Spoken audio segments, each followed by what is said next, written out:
자, 제5항 율법의 무능함, 오늘 제목부터 우리 같이 함께 읽고 시작하겠습니다. 제5항 시작. 제5항 율법의 무능함. 본성의 빛에 대한 이 진실은 하나님께서 모세의 손으로 그분의 소유된 백성인 유대인들에게 주신 십계명의 율법에도 똑같이 적용된다. 비록 이 율법이 죄가 지극히 큼을 드러내고 그로 인해 사람을 더더욱 책망하지만 결코 사람에게 살 길을 알려주거나 비참에서 빠져나올 힘을 주지 못한다. 오히려 율법은 육신으로 말미암아 연약하여 죄인을 저주 아래 남겨둔다. 그러므로 사람은 이 율법으로는 구원의 은혜를 얻을 수 없다. 자, 우린 지난 시간에 제4항의 본성의 빛의 무능함에 대해서 우리가 살펴보았습니다. 거기서 우리가 다뤘던 것은 인간이 하나님의 형상으로 지음을 받았는데 타락함으로써 그 형상을 잃어버렸다. 그래서 하나님의 형상을 잃어버렸다라고 우리가 배웠습니다. 기억나십니까? 하나님의 형상이 뭡니까? 하나님의 형상이라고 표현된 것은 좁은 의미, 넓은 의미라고 이렇게 우리가 구분을 해서 이렇게 생각을 했었습니다.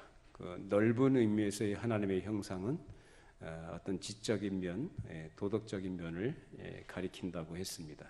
그래서 하나님의 형상을 잃어버렸다고 할 때 이 형상을 얘기할 때는 이 넓은 의미에서의 형상을 말하는 게 아니라 좁은 의미에서 형상을 얘기한다고 했습니다. 그 좁은 의미의 형상은 뭘까요? 하나님의 거룩하심, 그 신적 속성에 관계된 그 하나님의 속성을 가리킵니다. 그래서 타락하기 이전에는 인간도 하나님의 그 거룩하심을 반영받은 존재로서 그 어두운 면이 없었어요. 그랬는데 사탄의 유혹을 받고 타락한 이후에 이제 범죄한 것으로 인해서 하나님과의 관계가 상실되면서 이제 하나님께서 주신 그 형상을 잃어버리게 됐습니다. 그래서 상당수 많이 잊어버리고 이제 희미하게 남아있는 그 본성의 빛이라고 얘기하는 희미하게 남아있는 것이 무엇인가? 그 넓은 의미에서의 하나님의 형상, 즉 지적인 도덕적인 면에 속한 그 내용들을 사람이 가지고 있는 거죠. 그래서 우리가 타락한 사람이지만 범죄에 타락한 이후에도 인간은 사람으로 살지 가장 사악한 존재로 존재하지 않는다. 사악한 존재는 뭡니까? 마귀죠. 우리가 마귀처럼 사악합니까? 그렇지는 않죠. 본성적으로 부패했지만 우리 안에는 여전히 그 하나님의 형상의 어떤 희미한 부분들, 그 흔적들을 가지고 있다라는 거예요. 그래서 옳고 그른 것을 분별할 줄 알고 선과 악을 구분할 수 있습니다. 그리고 우리의 마음속에 무엇이 있습니까? 양심이라는 것이 있어서 우리가 죄를 짓게 되면 그 죄에 대한 죄책감, 즉 죄에 대한 책임을 느끼게 되는 거죠. 이러한 면들이 바로 하나님의 형상의 희미한 부분으로 남겨져 있는 우리의 모든 자연인들이 가지고 있는 그 흔적들이라고 할 수 있습니다. 그러나 그 본성의 빛의 희미한 빛으로 인해서 사람이 구원에 이를 수 있는가? 있습니까? 도덕적 선을 행하는 것 사람들이 잘 합니다. 윤리적으로 고상한 어떤 의식을 갖고 있는 분들은 정말 법 없이도 사는 사람이라는 말을 들을 정도로 참 착하게 다른 사람의 어떤 유익을 위해서 희생과 어떤 봉사의 삶을 살아가는 사람들 상당히 많이 있습니다. 그러나 그것은 구원에 이를 수 없다. 오늘 우리가 5항에서 다루게 되는 율법의 무능함도 마찬가지입니다. 죄인이 본성의 빛을 사용해서 하나님에 대한 구원의 지식에 도달할 수 없듯이 율법의 행위, 즉 십계명을 순종하는 것으로도 사람은 구원을 얻을 수가 없다는 것입니다. 왜 안 되는가라는 것을 오늘 5항에서 설명하는 겁니다. 성경에서는 기본적으로 두 교리를 담고 있습니다. 여러 교리를 얘기합니다만 기본적인 것을 우리가 얘기할 때는 두 가지 교리를 얘기해요. 하나는 율법이고 하나는 복음입니다. 이 두 가지를 다루고 있는데, 근데 어느 시대나 예수를 믿는 신자들에게 있어서 가장 큰 문제거리가 뭐냐면은 율법과 복음을 명확하게 구별을 못한다는 거예요. 혼재되어 있어요. 그 의미를 아는다고 하지만은 그 율법과 복음을 뒤섞어 놓고 혼재된 가운데서 혼란스러운 부분이 상당히 많이 있고 자기 스스로를 신율법주의자로 몰아가는 경우들도 있습니다. 그래서 복음을 안다고 하지만 복음 안에서의 자유를 모르고 또 자유를 얘기하지 복음의 자유를 말하면서도 그 자유로 방종의 기회를 삼는 일들이 허다합니다. 이런 것들이 뭐냐? 바로 율법과 복음의 차이가 무엇인지 그걸 명확히 이해를 못하기 때문에 그 이해라는 것은 단순히 어떤 지적인 차원에서 이해를 말하기보다는 그 마음에 알게 되는 부분을 얘기합니다. 무엇을 압니까? 율법으로 자기 자신이 얼마나 하나님 앞에 큰 죄인인가라는 것을 몰라요. 그리고 또 그 하나님 앞에 얼마나 큰 죄인인가, 그 죄인으로서 어떻게 구원에 이르는가, 자유함을 누리는가에 대한 이해가 사실 많이 부족한 거죠. 그러니까 예수 믿는다고 하면서도 방종하는 것, 내지는 또는 자기 자신의 삶을 어떤 속박 아래로 끌고 들어가는 그런 일들이 상당히 많이 있어요. 그래도 이건 지켜야 돼, 이거 저거 지켜야 되지 않느냐. 지켜야 된다는 게 나쁘다는 게 아닙니다. 하지 말자는 게 아니에요. 그러나 그 지킴은 어떤 의미에서 지킴인가? 그래서 우리 기독교 신앙은 그래서 복음이라고 얘기할 때 이 복음의 전제는 율법입니다. 율법으로 자기 자신의 죄인됨과 비참함, 이런 것들을 깨달은 사람이 그것을 알게 됨으로써 이제 어디로 나가는 겁니까? 복음이신 예수 그리스도께로 향해 달려나가는 거죠. 거기에서 그동안 매여있었던 모든 속박을 벗어버리고 멍에를 벗어버리고 모든 짐을 우리 주님께 다 맡겨도 믿음으로 살아가는 삶이 바로 자유한 삶이라는 거예요. 그래서 우리 기독교 신앙의 독특함, 세상 어느 종교에도 없는 우리 기독교 신앙만이 가지고 있는 독특함은 무엇이냐? 바로 거기에 있습니다. 은혜의 복음에 의해 구원받은 사람으로서의 감사함, 그 감사함으로 자기를 구원하신 주를 섬기는 삶, 이것이 기독교 신앙입니다.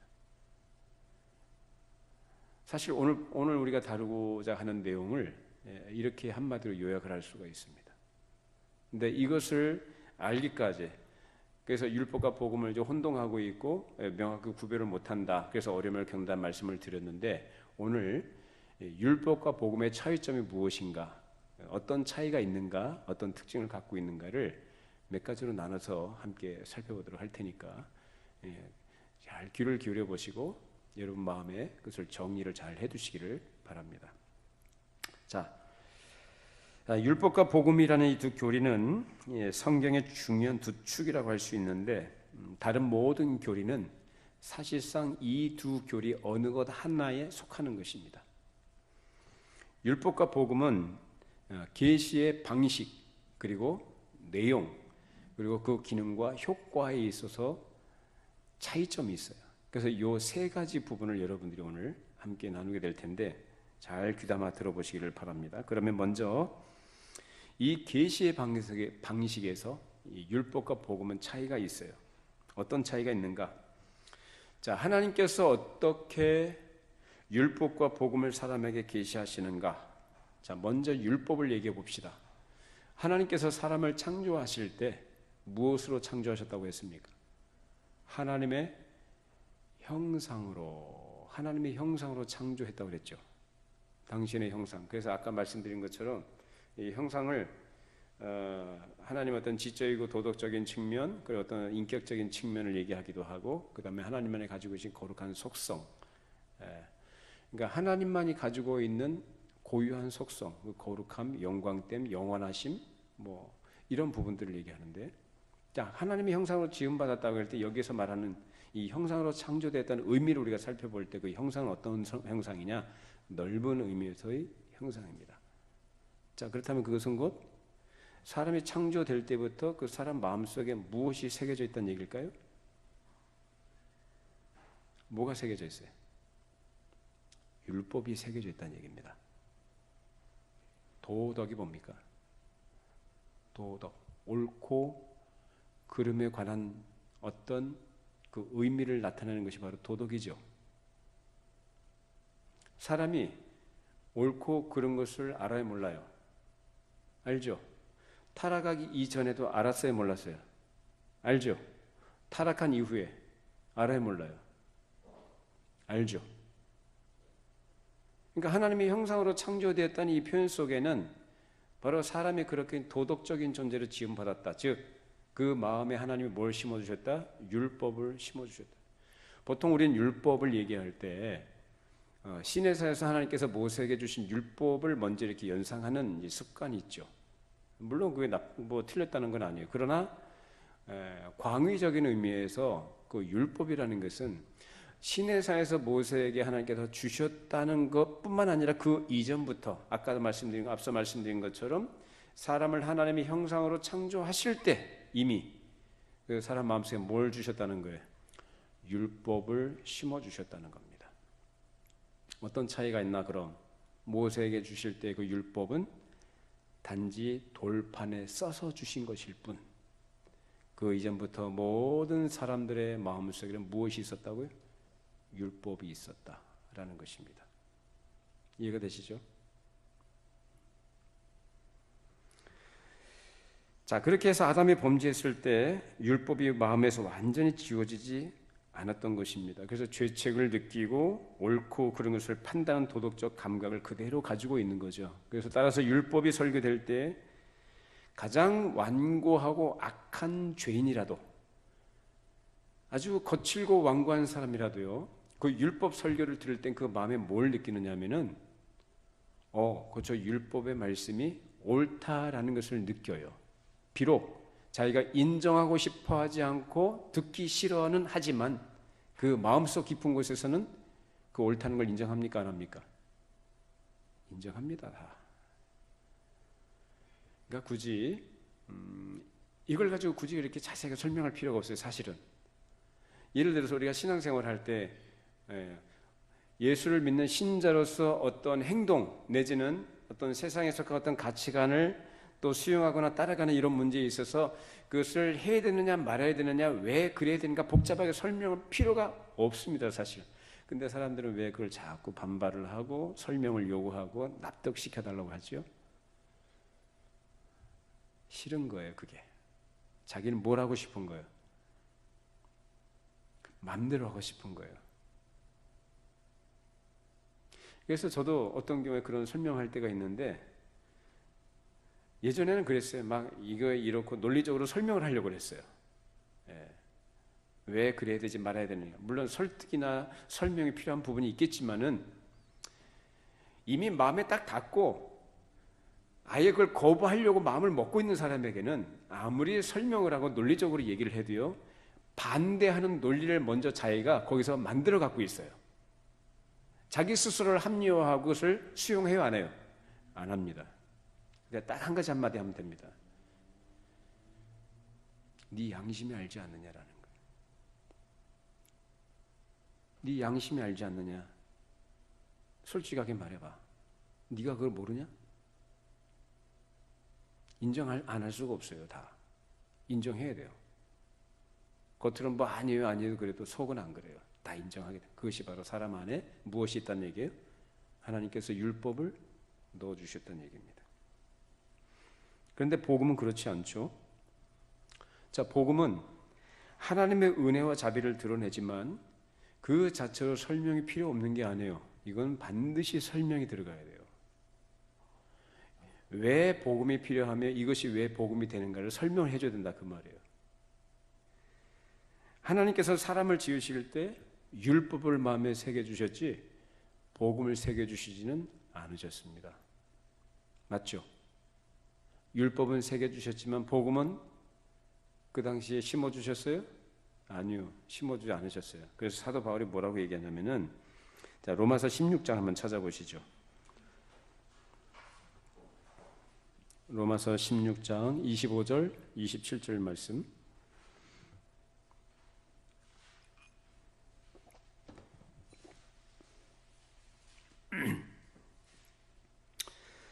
자, 같이 함께 읽어보십니다. 16장 25절 27절. 나의 복음과 예수 그리스도를 전파함은 영세 전부터 감추어졌다가 이제는 나타내신 바 되었으며 영원하신 하나님의 명을 따라 선지자들의 글로 말미암아 모든 민족이 믿어 순종하게 하시려고 알게 하신 바 그 신비의 계시를 따라 된 것이니 이 복음으로 너희를 능히 견고하게 하실 지혜로우신 하나님께 예수 그리스도로 말미암아 영광이 세세 무궁하도록 있을지어다. 아멘. 자, 여기서 사도 바울이 이 복음이 초자연적이고 신비에 관한 것임을 얘기합니다.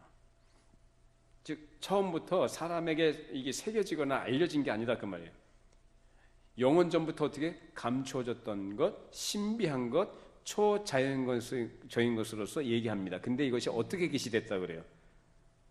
이 복음이 언제부터 계시가 됐죠?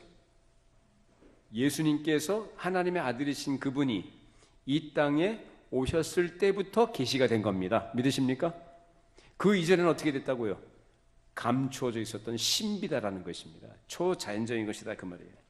그래서 사도 바울은 이 복음이 이방인에게 알려지기 위하여 자신이 그 이방인의 사도로 선택받아 그 일을 하게 된 것을 기뻐한다. 이것이 영광의 직분이다 라고까지 그렇게 표현을 했던 것입니다. 이처럼 율법은 자연적인 반면에 복음은 초자연적인 것이었다라는 것입니다. 따라서 하나님께서 모세에게 주신 시내산의 율법조차도 사실상 이스라엘 백성들에게는 새로운 것이 아니었다라는 거예요. 이미 율법은 이스라엘 백성들의 마음속에 새겨져 있었기 때문입니다. 아까 말씀드린 것처럼 차이는 이제 모세로 인하여서 이스라엘 백성들 애굽에서 건져내시고 이제 시내산에 도착했을 때 하나님께서 모세를 시내산에 불러내시고 올라오라 하셔가지고 거기서 이제 율법을 돌에 새겨서 주셨을 뿐이다라는 거예요.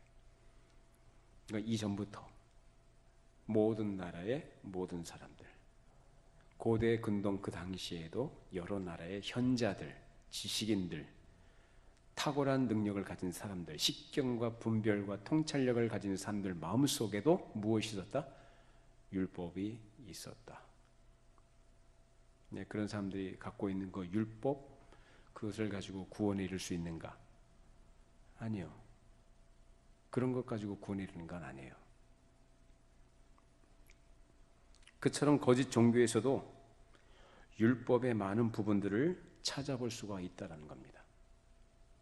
옛날에 여러분 그 고대 법전들 있잖아요. 오늘날도 이제 여러 나라의 그 헌법이라는 것이 있고 법률이라는 것이 있습니다.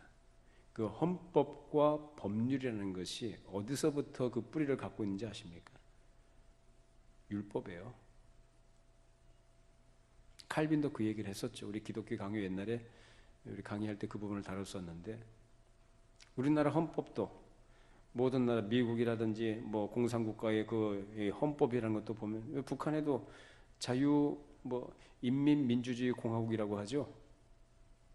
그 헌법에도 보면은 좋은 내용들은 다 되어 있어요. 사람들이 이것은 옳고 이것은 선한 것이다라고 생각되는 그런 가치들을 담고 있는 것들이 그 헌법과 법률입니다.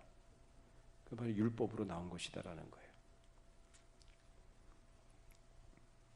그러나 복음은 이 세상의 거짓된 종교 어디에서도 조금도 찾아볼 수가 없습니다. 율법적 요소는 여러 부분에 많은 부분에 드러나지만 복음은 전혀 드러나요, 안 드러나요? 드러나지 않아요. 오직 기독교에만 복음이 있다는 겁니다. 그래서 복음 설교는 예수님 이후부터 설교되어 왔지만 율법적인 설교는 예로부터 각 시대마다 늘 있어 왔던 것입니다. 왜 그럴까요? 율법적 설교, 율법적 가르침은 모든 시대에 항상 있었다. 왜? 그것이 자연인에게는 딱 맞는 것이기 때문에. 그렇죠? 선한 거 얘기하잖아요. 도덕적인 거, 윤리적인 거 얘기하잖아요. 사람이 생각할 때 옳은 가치를 담아서 가르치는 거잖아요. 사람들이 좋아해요, 싫어해요? 다 좋아하죠. 인정하죠. 고상한 가르침이라고 박수 쳐주죠.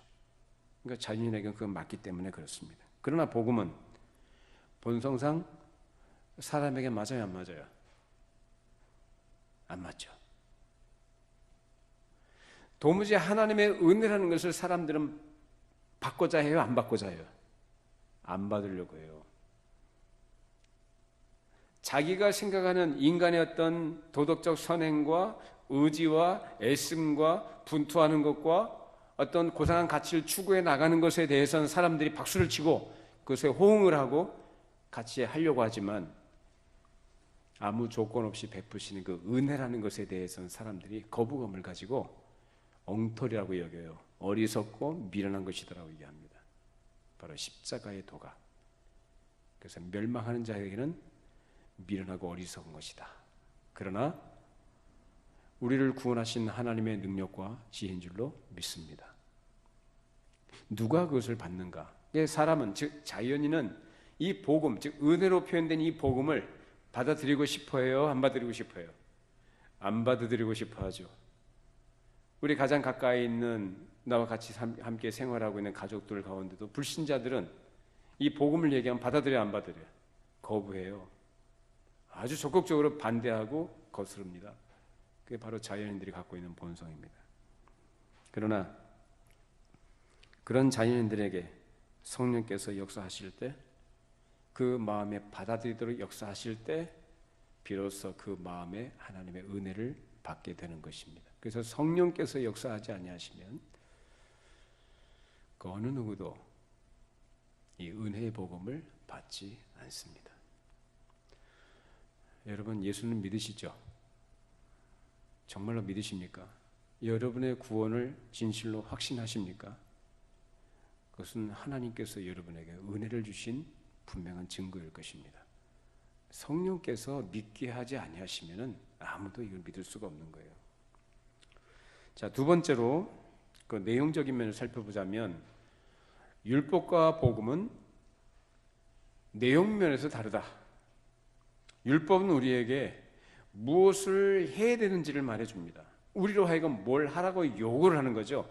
그래서 하라와 하지 말라가 율법입니다. 그래서 한마디로 얘기하자면 우리에게 무엇을 하라는 겁니다. 따라서 율법은 우리에게 구원을 얘기는 하지만 어떤 구원인가? 조건적인 구원을 얘기해요. 어떤 조건입니까? 사람이 율법을 지키는 것이 아니라 완벽하게 지켜야 돼요. 조금도 틀림이 없이 하나님 보시기에 완벽하게 이 율법을 지키면 그것으로 영생을 얻는다고 말합니다. 근데 과연 그런 사람이 있는가? 없습니다. 있을 수가 없습니다. 왜? 모든 사람들은 이미 그 마음이 하나님으로부터 떠나 있고 관계가 상실된 상태에서 모두 다 죽어 있기 때문에 그 의지와 그 노력도 없지만 설령 도덕적 선을 추구하고자 하는 그런 어떤 종교심을 가지고 노력하고 애쓴다 할지라도 그것으로는 구원에 이를 수가 없다는 것입니다. 따라서 율법은 여전히 우리를 하나님의 공의의 요구 앞에 세웁니다. 우리는 하나님의 율법을 반드시 지켜야 되는데, 그래서 완전히 지키게 되면 상을 받고 영생을 받지만 그 어느 누구도 하나님의 율법을 행할 능력도 의지도 없어요. 타락한 상태인 인간이 그 마음에 아무도 하나님의 계명을 지킬 자가 없기 때문입니다. 우리 갈라디아서 3장 10절 말씀 읽어보시죠.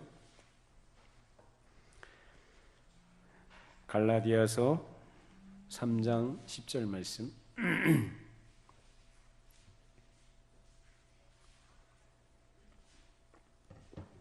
자, 같이 함께 읽어보십니다.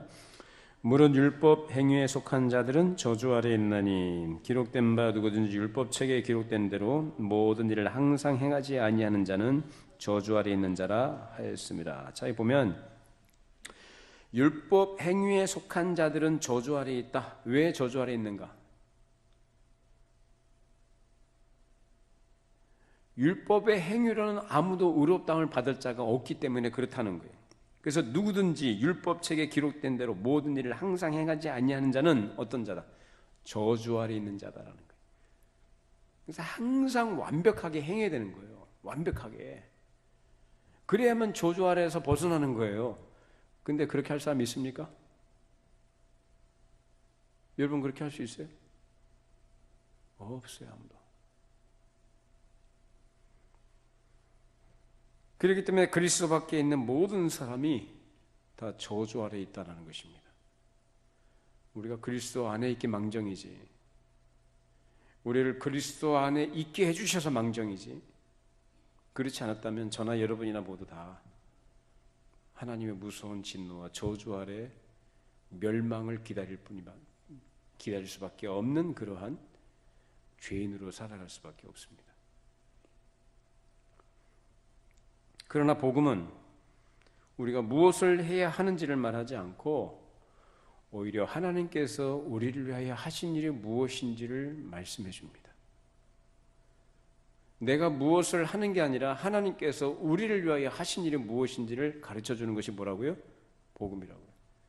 그럼 어떻게 하는 겁니까?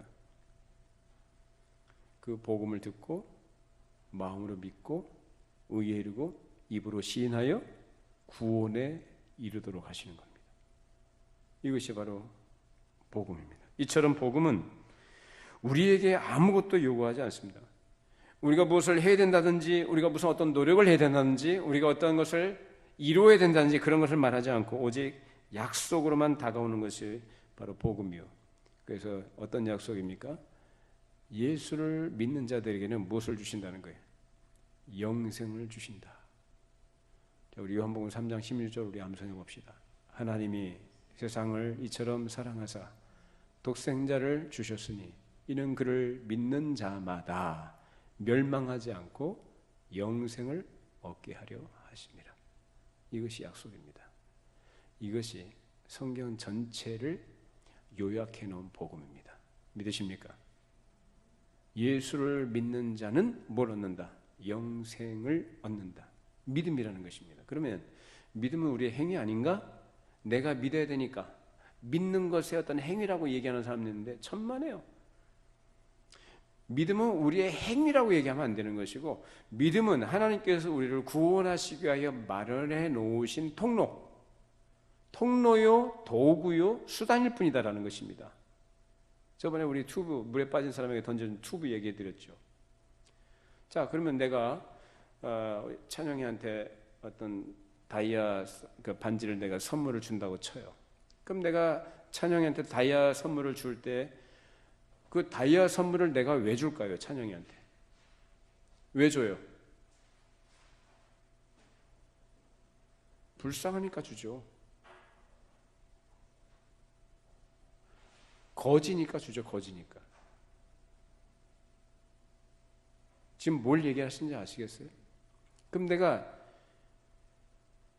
선물을 그 귀한 값지고 귀한 그 다이아몬드를 선물로 주는데 찬영이가 그것을 받았어요. 어떻게 받았어요? 입으로 받아요? 발로 받아요? 손으로 받아요? 손으로 받죠. 감사합니다 하고 받죠. 그러면 찬영이가 손을 내밀어 받았기 때문에 다이아몬드를 가지게 된 겁니까? 왜 가지게 됐어요? 누가 줬어요? 제가 줬죠. 내가 찬영이가 불쌍해서 찬영이한테 다이아몬드를 줬다면 그것이 바로 은혜의 선물로 주어진 것이지, 찬영이가 손을 내밀어서 받았기 때문에 구원을, 그 다이아몬드를 받은 게 아니다 그 말이에요. 무슨 말인지 아시겠습니까? 은혜로 주어진 것일 뿐이란 말이에요. 그러니까 찬영이 입장에서는 어떤 입장에서 받는 거예요?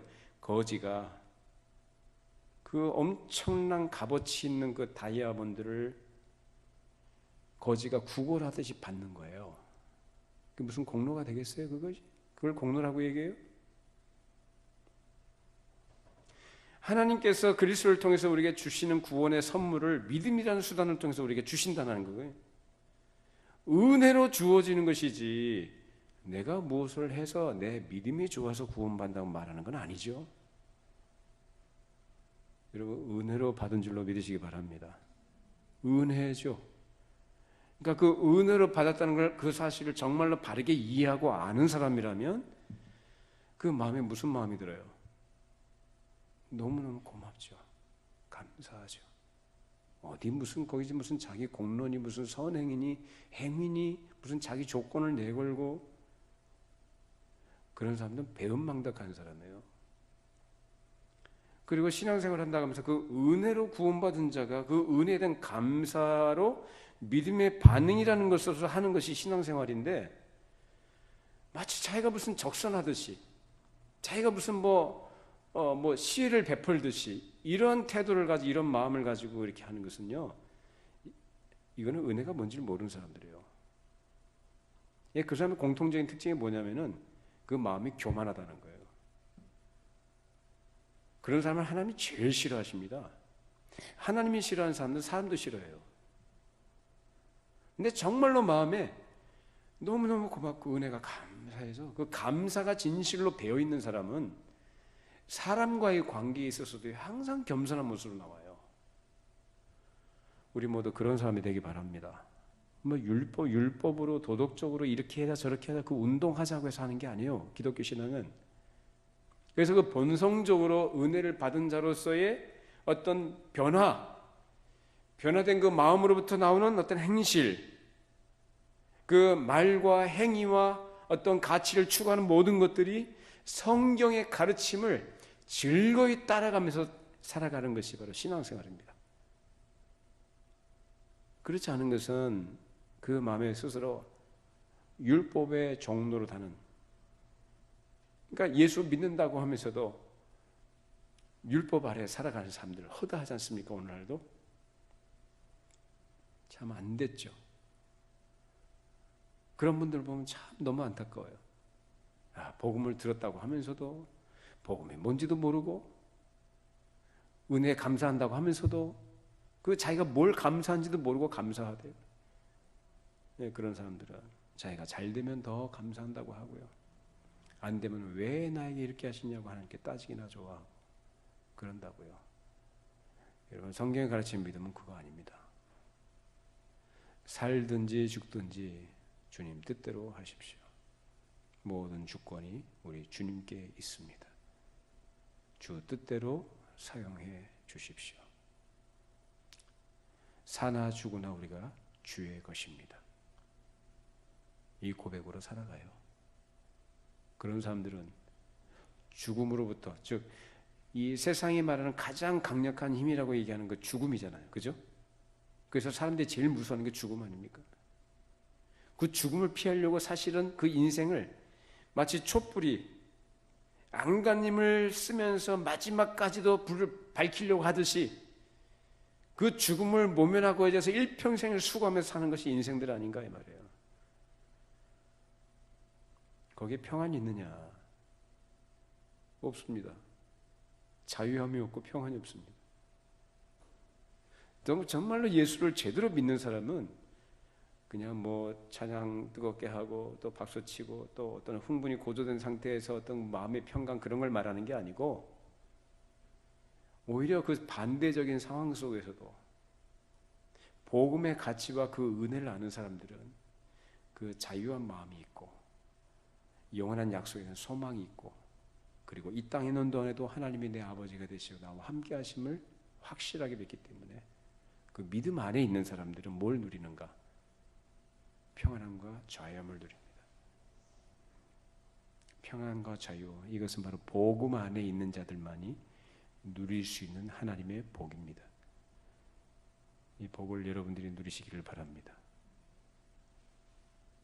이걸 알아야죠. 그래서 여러분, 예수 믿는 신앙생활, 예수 믿는 즐거움은 다른 데 있지 않아요. 다른 것으로 표현할 수 있겠죠. 그러나 기본적으로 이 요소가 포함이 되고, 이 요소가 사실상 가장 기본적이고 가장 중심축이 되어야 됩니다. 이거 놓치고 엉뚱한 거 자꾸 쫓아다니고 엉뚱한 거 자꾸 추구해 나가면 평안을 잃어버려요. 복음의 자유함이 무엇인지를 모르고 스스로를 현대판 율법주의 자로 만들어서 자기 스스로 거기 매여 살아갑니다. 아까도 말씀드린 것지만 이 율법과 복음을 명확히 구별하지 못하니까 뒤에 섞어놓고 막 좌충우돌하는 거예요. 막 혼돈에 빠져 있고 어떻게 했는지도 모르고 뒤에 섞어가지고 살아가요. 신앙생활 하면서. 그러니까 복음 안에서 구원받은 사람들은 자유라고 하니까 그 자유를 가지고 방종의 개로 삼든가, 아니면 여전히 복음을 믿는다고 하면서도 자기 스스로를 갖다가 해야 될 것과 하지 말아야 될 것과 얽매여 놓고 그 틀 안에 자기를 메어놓고 살아갑니다. 우리 기독교 신앙은 하나님께서 우리에게 주신 구원의 은혜, 그 은혜가 무엇인지를 알아야 돼요. 아는 자들이 그 은혜에 대한 믿음의 반응으로서의 감사, 그 감사로 즐거이 자기를 구원하신 하나님을 섬기며 살아가는 것입니다. 이것이 기독교 신앙입니다. 여러분 여기에서 자유함을 누리시고 하나님이 주신 평안을 누리시고 주님을 뜨겁게 사랑하시면서 생활해 가시기를 바랍니다. 그래서 이 오늘 율법을 가지고 지켜야 사람이 구원을 받고 자기가 가지고 있는 어떤 의지와 능력을 가지고 그것을 발휘해서 구원을 얻을 수 있다라고 주장하는 것이 바로 알미니안들이에요. 이단 사상인데 조나단 에드워즈 시대라든지 그 이전의 시대로부터 시작을 해서 그때까지만 해도 사실 조나단 에드워즈 때까지만 해도 이 알미니안 사상은 아주 대단한 아주 심각한 이단 사상으로 정죄를 받았어요. 근데 오늘날은 거의 전 세계 한 80% 이상 되는 교회가 다 이 알미니안 사상으로 물들어 있기 때문에 이것이 문제가 되는지도 모르고 문제의식도 없고 오히려 이런 얘기를 하면 이상한 사람으로 쳐다봐요. 그렇게까지 할 필요가 있냐라고 하면서 이런 시대가 돼버렸습니다. 이런 시대이기 때문에 더더군다나 이 도르트 신조를 통해서 우리 믿음의 선조들이 도르트 선조들이 작성해 놓은 이 신조가 우리에게 더 필요한 것이고 이것을 교회에서 가르치고 함께 나눠야 될 필요가 있는 것이죠. 오늘도 우리 강조하는 것이 바로 그겁니다. 율법의 무능함입니다.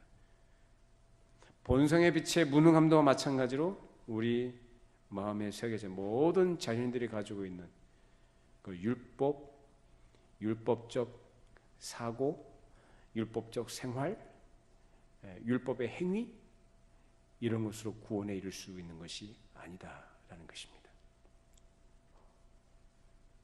우리에게 복음은 아무것도 요구하지 않습니다. 오로지 믿음만을 우리에게 요구하며 그 믿음마저도 나로부터 발생하는 것이 아니라 외부로부터 주어지는 은혜에 의한 선물로 주어진 것이 바로 믿음인 것이죠. 여러분에게 믿음이 있습니까? 그래서 감사하십니까? 정말 감사하세요? 그래야 여러분들이 평안하죠. 나로부터 나온 것이라고 한다면 어찌 평안을 누리겠습니까? 나도 나를 못 믿는데, 나도 나를 어쩌지 못할 때가 한두 번이 아닌데, 그러한 나로부터, 부패한 나로부터 나온 것이 믿음이라고 한다면 어찌 거기서 평안을 누리겠냐고요. 하나님이 주셨기에 망정이지. 그래서 이 믿음은 완전한 것입니다. 사도 바울이 얘기하죠. 자, 디모데전서 1장 15절. 디모데전서 1장 15절 말씀.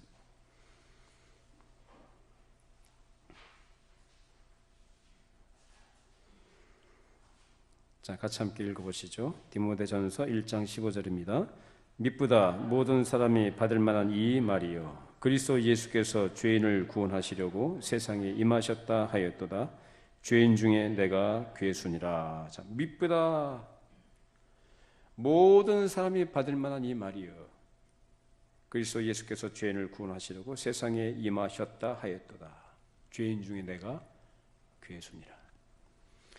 죄인 중에 내가 괴순이라 사도 바울은 어찌 그 사람이 자기가 스스로 그렇게 고백을 할 수 있을까요? 그러하여금 이 고백을 하도록 하게 된 것이 무엇이었을까요? 복음을 알기 전에 그가 알고 있었던 걸 알게 된 것이 뭐죠? 율법입니다. 율법으로서 자기 자신이 하나님 앞에 얼마나 멸망받아 마땅한 비참한 상태에 있는 죄인인가를 깨닫고 그런 죄인 중에 괴수와 같은 자기 자신의 그 비참한 모습을 절감하고 처절하게 인식하고 있는 사도 바울이 예수 그리스도께서 자기를 구원하시기 이 땅에 오셨다는 사실로 인하여 감사하고 찬양하는 고백입니다. 이처럼 율법은 우리를 정죄하고 우리의 죄를 드러내며 우리의 죄를 폭로해서 하나님 앞에 얼마나 큰 죄인이고 비참한 상태인가를 절감하게 하고 우리의 시선을 복음이신 그리스도를 향해 나아가도록 인도하는 역할을 합니다. 그래서 율법이 필요합니까? 필요 없습니까? 절대적으로 필요하죠. 율법이 불필요하다? 그러니까 율법 폐기론자들, 무율법주의자들, 도덕률 폐기론자들 다 이게 잘못된 사상들이에요. 율법은 우리에게 정말로 필요한 거예요. 우리가 지킬 수는 없지만 우리 죄를 깨닫게 하고 우리의 연약함과 우리의 결함을 보게 하면서 우리를 그리스도께로 온전히 의존하도록 인도하는 역할을 하는 것이 바로 율법의 기능이에요. 자, 셋째로 율법과 복음은 그 기능과 효과에서 다른데 이어서 살펴보면 자, 로마서 3장 19절 말씀 읽어보십니다. 로마서 3장 19절 말씀.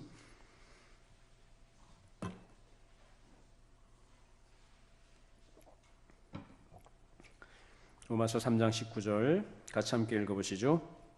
우리가 알거니와 무릇 율법이 말하는 바는 율법 아래 있는 자들에게 말하는 것이니 이는 모든 입을 막고 온 세상으로 하나님의 심판 아래에 있게 하려 합니다. 자, 로마서 7장 7절 말씀 넘겨보십니다.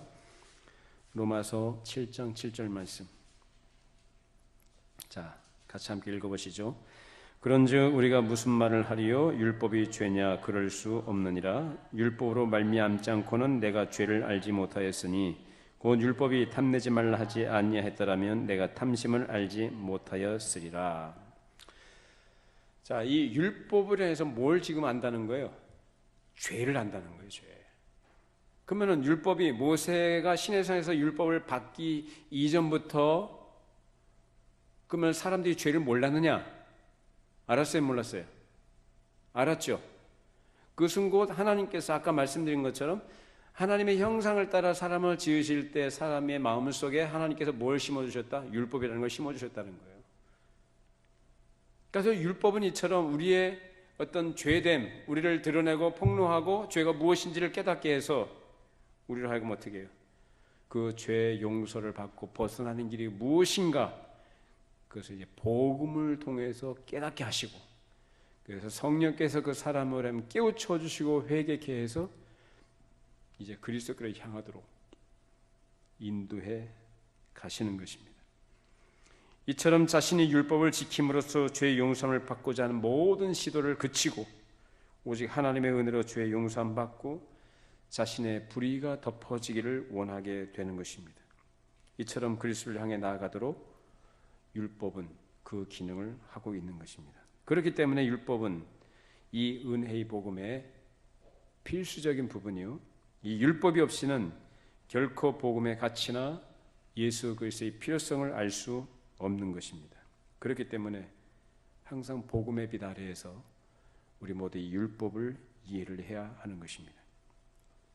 이런 차원에서 율법은 중요한 기능을 한다고 할 때 사람이 이 율법을 지킴으로써 어떤 의의를 획득하는 것은 전혀 아니다라는 것으로 꼭 기억하셔야 합니다.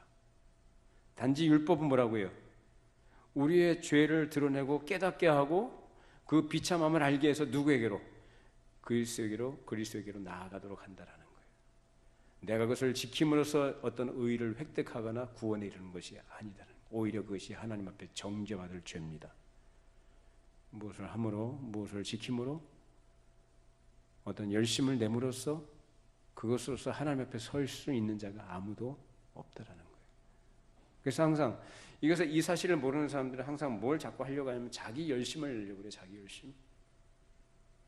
그러니까 예수 믿는다고 하면서 자기 열심을 내면서 그것을 가지고 하나님 앞에 자꾸 서려고 하는 거예요. 그런 것들이 어떻게 드러나면 자기를 자랑하는 것으로 나타나고, 다른 사람을 무시하는 걸로 나타나고, 다른 사람하고 자기를 비교해 자꾸 자기가 뭘 좀 하는 거 있으면 안 하거나 못하는 사람들 자꾸 비판하고 정죄합니다. 이게 다른 게 아니고 율법주의예요. 은혜를 아는 사람은 그럴 수가 없고 그래서도 안 되는 것이고, 설령 어느 한때 그런 마음이 들었다 할지라도 말씀을 들을 때 마음에 그것을 하나님 앞에 깨닫고 그 죄를 회개합니다. 더 겸손히 낮아지는 자리로 내려갑니다. 이처럼 자기가 하나님의 은혜가 없이는 살 수 없는 죄인이라는 것을 아는 사람은 항상 그 복음의 빛을 간구하고 복음 안에서 자유함을 누리며 살아갈 애를 쓰고 또 하나님을 사랑하는 마음으로 자기에게 주어진 삶을 힘을 다하여 주를 섬기는 일에 살아가는 것입니다. 자, 우리 사도행전 16장 한번 찾아보실까요? 사도행전 16장 29절 32절 말씀입니다.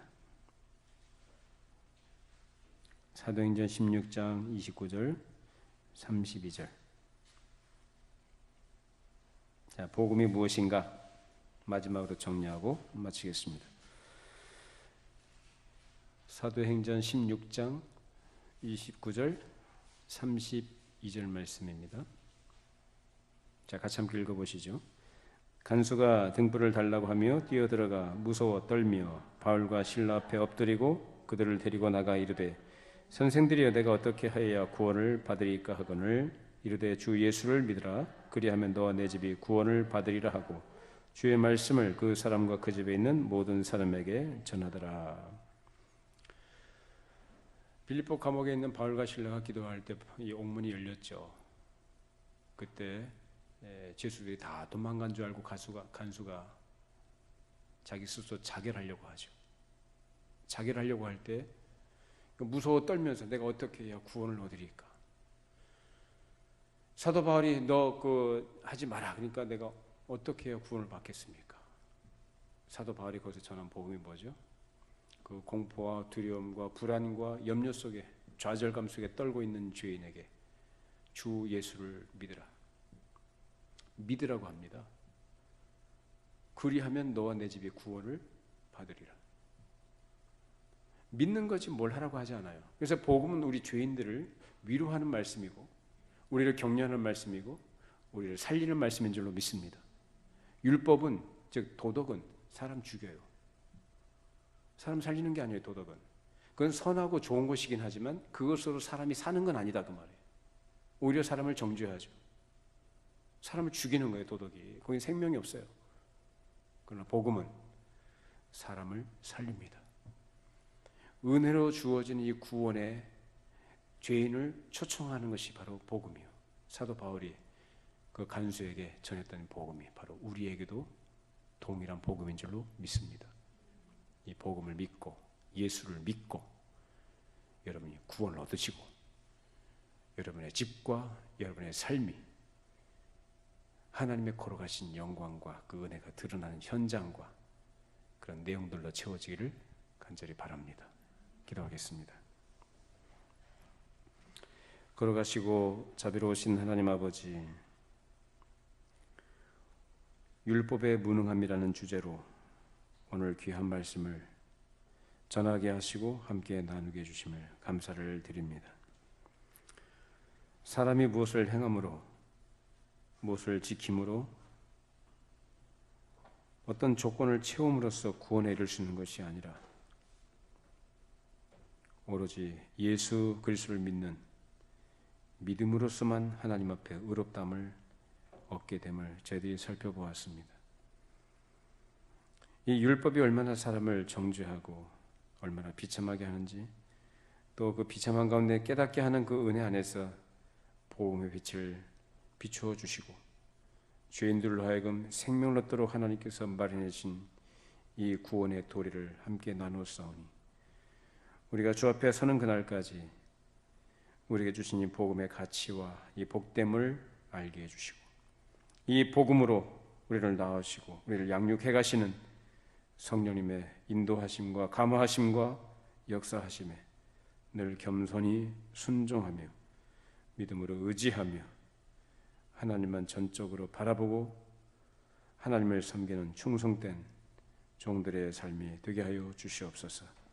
하나님, 우리의 선행과 우리의 공로와 우리의 어떠한 것을 가지고 하나님 앞에 서려고 하거나 그것을 가지고 하나님 앞에 설 수 있는 근거를 삼으려고 하는 어리석은 시도들이 우리 일생에 없도록 늘 저희들을 말씀으로 우리를 비추어 주시고 우리를 더 겸손하게 낮아지게 해주시고 감사하는 마음으로 주를 따르고 주의 걸어가신 영광을 드러내며 찬양하며 살아가는 우리 모든 성도들이 되게 하여 주시옵소서. 예수님의 이름으로 기도합니다. 아멘.